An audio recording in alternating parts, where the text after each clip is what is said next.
การขาดสารอาหารมีผลกระทบต่อมูลค่าทางด้านเศรษฐกิจและมนุษย์อย่างหลวงหลายในสปป.ลาวซึ่งก่อให้เกิดการสูญเสียต่อรวมยอดผลิตภัณฑ์ภายในของชาติ GDP ประมาณ 2.4 ส่วนห้อยพวกเขาสามารถตัดสินใจได้อย่างถี่ถ้วนและมีข้อมูลที่สนับสนุนดีกว่าเก่าเพื่อนำพาไปสู่อนาคตที่ดีขึ้นสำหรับคนลาวทุกคนแบบใดโครงการสร้างฐานข้อมูลแห่งชาติด้านโภชนาการหรือ NIPN กำลังเฮ็ดเวียกเพื่อการคุ้มครองและวิเคราะห์ข้อมูลให้ดีกว่าเก่าเพื่อสนองข้อมูลให้แก่การสร้างนโยบายสำหรับโภชนาการที่ดีขึ้นอิงตามผลสำรวจดัชนีหมายสังคมลาวอัตราเด็กขาดสารอาหารซ้ำเหื่อแบบเตี้ยได้ลดลงจาก 44 ส่วนห้อยในปี 2011 มาเป็น 33 ส่วนห้อยในปี 2017 นั่นแสดงให้เห็นว่าปัจจุบัน1 ใน 3ของเด็กน้อยในสปป.ลาวแม้นมีหลวงสูงต่ำกว่าเกณฑ์อายุของพวกเขาเมื่อเทียบใส่กับเด็กน้อยคนอื่นๆหรือหมู่ของพวกเขาถึงว่าจะมีท่าเอียงที่ดีขึ้นของการขาดสารอาหารแบบเตี้ยแต่ก็ยังมีความแตกต่างที่สำคัญในทั่ว 18 แขวงสองวางทางด้านความหังมีแม้นยังแตกโตนกันสูงโดยเฉพาะแม้นเปรียบเทียบระหว่างเขตชานเมืองและชนบทเพื่อสามารถแก้ไขปัญหาการขาดสารอาหารในประเทศผู้สร้างนโยบายจำเป็นต้องรับรู้ถึงขนาดการแจกย้าย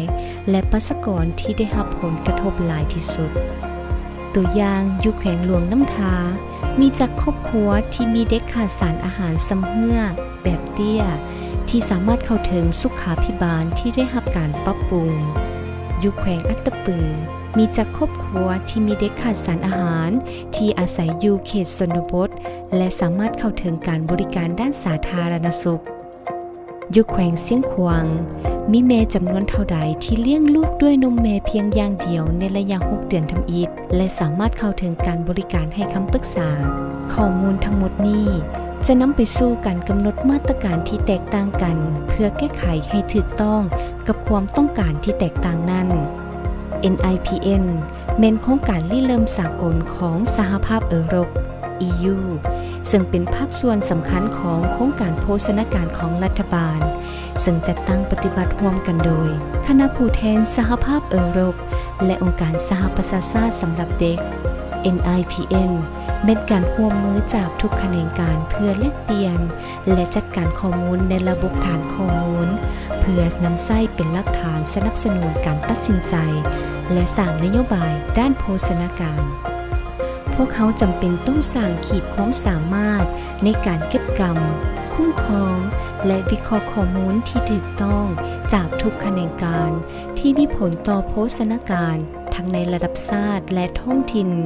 เนื่องจากการมีพื้นฐานข้อมูลที่ดีเท่านั้นจึงจะช่วยในการตัดสินใจได้อย่างมีประสิทธิภาพ